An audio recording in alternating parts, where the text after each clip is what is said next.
Hey, this is Kate from Daisy Nails, creating fun, funky and fabulous nails. Just going back to basics, doing some short almond extensions with builder gel on myself. Now, I have to warn you now, I'm not very good at getting my hands in a decent angle to do it on myself. So if I was doing it on somebody else, I would have the hand straight and sort of pointing it at a sort of a 45-degree angle down. But when I do it on myself, because I've got the nail forms on, I can't twist my hand around with my nails bent the way I would want to, because the nail forms get in the way. So I end up sort of doing it sideways. So sometimes they're a bit wonky. However, that's beside the point. Let's go back to where we are, using an e-file just to clean up the cuticles. I'd already removed the previous gel. There's a little bit left on my nails here and there, just where it was... It wasn't coming off easily, so it's not going to cause any lifting, excuse me, under any new nails. So I'm now using, I can't remember what the bit's called in the e-file, from Nail Couture in Lincoln. It's one of their bits, which is really, really nice, doing a bit of cuticle work. I have trained to do a French manicure with cuticle cutting. I only ever cut the cuticles if they really, really need it. I usually use this ball bit just to sort of smooth off the eponychium. I've blanked then what it was called. If there's any sort of dangly bits or any sort of particularly overhanging bits, then I will use my nippers and trim that off. Right, so once I've done that, I'm getting some isopropyl alcohol onto a lint wipe and cleaning all the dust off. Right, these are my Nio Nails nail forms. They're not the very favourite ones I've ever had. The very favourite ones I ever had were no brand off Amazon, and I cannot find them again. But these are my second favourites. They're nice and stiff. They give you lots of stability. So when you do it, I always undo that perforated bit, bend those forwards, then roll the form before you put it on, and then pinch the very end. Now you want to measure that middle line up so it is in the middle of the nail and it is not at any point veering off in either direction. You want that as straight as possible, otherwise you are going to have a wonky nail. And because I'm doing almond, I'm going to pinch that quite tightly underneath, so I'm already creating my C-curve with my form. I did actually go back and just pinch it a little bit further up where the number 2 is. If you're doing a longer nail, you want to have it pinched further down. If you're doing a shorter nail, you want it pinched nearer to the nail. Right, so I put all of the forms on, and then going over all of the nails with dehydrator. While putting those nails on, I'm going to have touched them with my other fingers, putting some oil on the nails, so we want to get rid of all of that. Once the dehydrator's dried, I get the primer. The primer acts like a double-sided sticky tape. That's what holds everything to the nail. About 6 weeks ago, I did a test on myself where on one hand I put primer, on the other hand I didn't put primer. Guess what? The hand without the primer, I think I lost 3 nails from within a week. The hand with the primer, they stayed stuck. They did not move. So that's it. Always use the primer, or whatever your gel system has for that particular roll. Then we're going with the base coat. The base coat you want to have nice and thin. You don't want too much base coat because that can also lead to lifting. So just a thin coating. So you want that brush to splay ever so slightly to ensure that you're not floating it on, you are brushing it on and also removing any excess as you go. You don't need to do an extra move to remove the excess. It's just pressing that brush down a little bit harder will do that for you. So once I've got the base coat on, that goes into the lamp for however long it is, a full cure. In this particular case, I did it for a minute. Okay, my builder gel, again, it is a brand, but it's not a big brand, but it's one you do see on Amazon and other cheap places you can purchase things. I don't use this on clients, although it is my favourite colour, just because it does have HEMA in it, so has a higher probability of causing allergies. Right, I do just use it for practice, but I just wanted this colour and I don't have one in anything else. So first of all, what I did was I put a slip layer on the nail, and then using the builder gel, just walking it out. What you don't want to have happen is the brush lose contact with the builder gel. So you're pulling it with the brush and easing it along. Not at any point are you forcing that builder gel. And the reason for the slip layer on the nail is so that the gel that's creating that that tip has got something to hold on to. It's not just balancing on the end of your nail. Right, so I went in for a flash cure, and you can see it was just slightly off camera. I then used my pinching tool to pinch the C curve. There we go. And then back in for not a full cure, just a flash cure. I can do the full cure at the end. It's just to hold it all in place. So we did the slip layer again, building up that tip. In this particular case, I did it too wide, but that's all right. That's what filing's for later.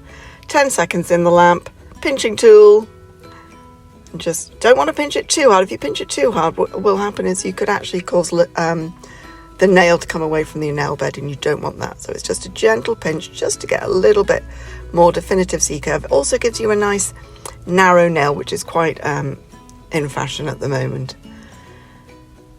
And then once I'd done that, it went back into the lamp for 30 seconds just to hold it all in place while I did the others. So you can see I'm just not holding my hand quite at the right angle to do that. So I did need to do extra filing at the end than I would with anyone else. However, time-wise, I've only show you one hand on here, but I did do both hands, and to do both hands, full builder gel plus a simple paint design, which I will do in another or nail polish design, should I say, which I'll do in another video, was 3 hours on myself, which is pretty good going, because if I work on a client, I've always got one hand in the lamp while I'm working on the other hand. So it saves time. When I'm working on myself, it takes longer because I have to wait each time my hand goes in the lamp. I need to wait. Right, so I've got the tips on them all now. Goes into the lamp for the full cure, which I think this gel is 2 minutes. So I went in for 2 minutes, and then we do another slip layer, and then we get a nice big blobble of builder gel like I have there. Put it sort of in the top, not all the way up at the cuticle, almost at the cuticle. Then you just push it back, because you've got the slip layer. As you push it back, the gel you're pushing back will cling onto the slip layer right by the cuticle, but it won't necessarily flood it, and you won't end up with too big a gap. And then I walked it down all the way, sort of making like a smiley face from left to right, left to right, left to right, well, left to right, right to left, left, right, right, left. Proper kids playing soldiers, left, right, all the way down, and that gets you your body. So you saw I put the slip layer on, and I just push that up. Don't touch the skin with it, just get it to near, and then we walk that down, bring it all the way down to the tip.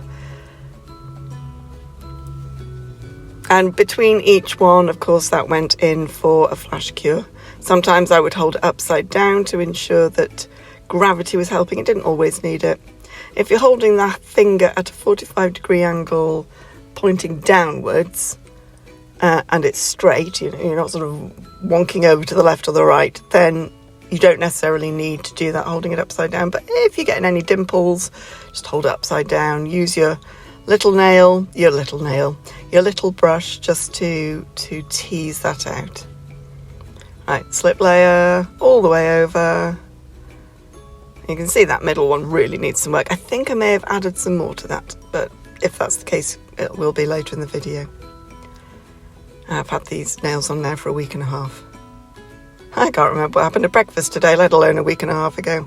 Get my blob, just roll it onto the nail. Gently push that back towards the cuticle, and then smile, left to right, right to left, left to right, etc.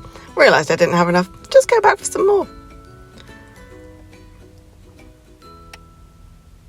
I just pushed that up again just so it was all mixed in. And I didn't have one blobbled lot and another blobbled lot. I think here I realised that the tip, this is the other thing about doing it on myself, because my hands are to the sort of side on it. I sometimes don't realise I've missed a little bit at the far side of the nail that I'm not looking at. So I would just build up that nail a little bit more and then bring that down. I think I'm holding it there just to try and get gravity to do its job. Then we get the small brush. This is the Natalie Mugridge fine liner. I love this fine liner so much. I so wish I could buy another one. It's coming up to 2 years since I dropped it on the floor at a client's house and bent it. Can you see the end there? It's bent. And although it still does work beautifully, it's just that little bend can just sometimes, just gives it a bit of a wonk if I want a straight line. But it is very good for this job. So just pulling it down so there aren't any lumps and bumps. And pulling it back up again, pulling it back down again. It's the great thing about gel, just keep working it till you're happy. Right, so that had been in the lamp for its flash cure, and then using the pinching tool again. Again, you're not pinching hard, and of course underneath the tip is already set, so it doesn't matter. You're not sort of trying to create a new curve, you're just trying to make sure it's in line with that. And as the tip underneath is already set, if you squeeze too hard, you again risk lifting the nail off the nail bed, and you do not want that. Right, so we have done that, it's all cured. We're going to do the pinch and rock. Unstick it from around the finger, pinch under the nail, rock back and pull off. That way you're not so likely to pull off the actual extension. I mean, if you've done it properly, it shouldn't pull off anyway. Cleaning all of the tacky layer off, because now we are going to get the magic tool out, the file. This is my Nio Nails metal file that I buy refills for. I use mostly a 180 grit. Just about everything I do is a 180 grit. If I used acrylic, which I don't, then I would probably need a rougher grit for sort of, removal and or preparing it to use acetone to remove. But with gel, I've nearly always just used 180. On the natural nail, usually 180, sometimes 240.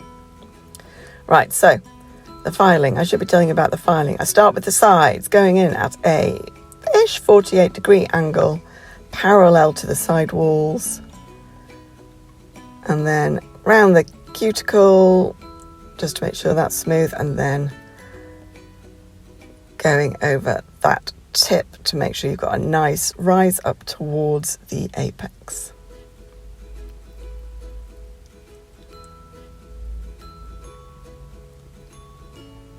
This is of course sped up. None of this was done as quickly as it's shown on here. I just know that when I'm watching videos, if I look at them and it says 1 hour 20, I think, oh, I'll do that later. And does later ever come? Later never comes. I never get round to it. Now this is unfortunately mostly out of camera. And I was aware when I was editing it, but I did want to sort of talk a little bit about the filing. I was talking to a friend recently who does her own nails, and sort of discussing the, filing down that builder gel to get a nice smooth finish. Right, so now also shaping the almond shape, and I had built that into the building, built it into the building, you know what I mean, of the nail, but it's just refining it. Everything about refining, neatening, perfecting. We're going over that tip. I think one of them I realised, and I do think it was my middle one, I realised had a little bit of a dimple. And so I think I show that in a short while. I just add a bit more to it.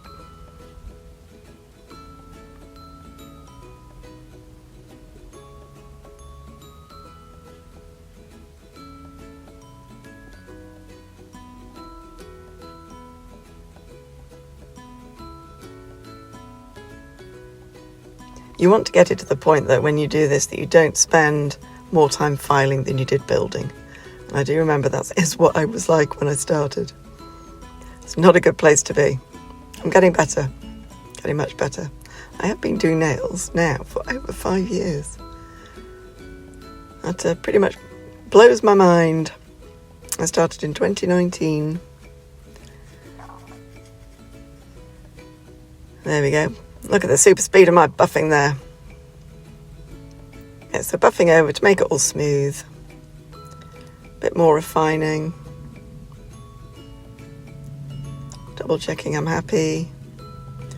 I'm going to be honest with you, I'm never happy with my nails.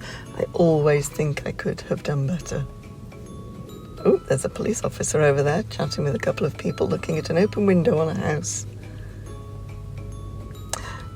Wonder what that's about. Anyway, so then clean it all off, and this is where I went back in. Thumb, there we go. A little bit more gel just where there was a dimple. I'm looking at that thumb right now. There is absolutely no dimple there now.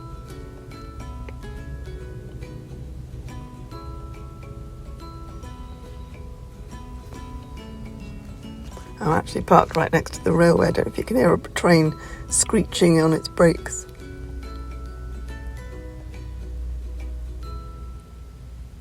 You may be wondering what I'm talking about.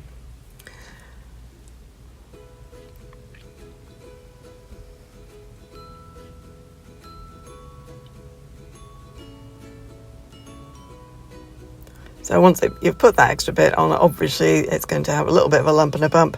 So file it off. Clean them all off. I haven't put any top coat on or anything because I'm going to do some nail art on them, which you will see in the next video. But thank you so much for watching. Don't forget, click like, subscribe, and come and see all my other vids. Bye.